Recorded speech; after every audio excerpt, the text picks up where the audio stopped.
Урматтуу Куршап зонасы, Жалпакташ Төчө, урматтуу бир туугандарым.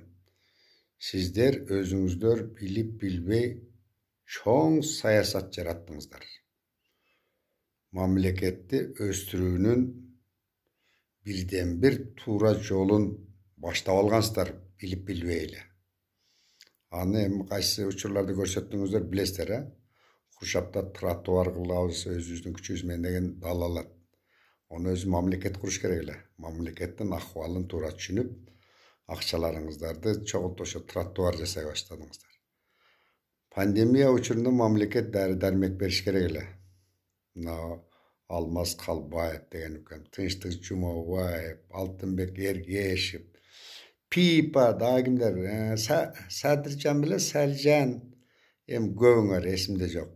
Кандай аракеттерди кылдыңар, 100 000 деген акчаларды кошуп, мамлекет кыла турган ишти кылып койдуңар. Ошол скорийларды алып бердиңер туугандарым. Мына Төчүдө болсо эстеликтерди кылып, көчөлөрүн кырайлап, талаларына суу чыгарып, спорт залдарды куруп, булар өз чындыгында мамлекеттин иши. Сиздер жасадыңыздар. Сиздер чоң саясат жараттыңыздар. Бүгүнкү күнү Куршап Жалпакташ жолу деген жол курулушу өтө кымбат нерсе. Муну да сиздер баштап атасыздар бир туугандар. Ушул жолуңуздардан кайтпаңыздар. Бул как раз ошо Южный Корея деп, Япония деп атабайбыз какшаган. Ошолордун методун биз баштадык уже туугандар. Ошонтип анан көп түкүрсө мамлекетке баардыгыбыз катышсаганан өнүгөт.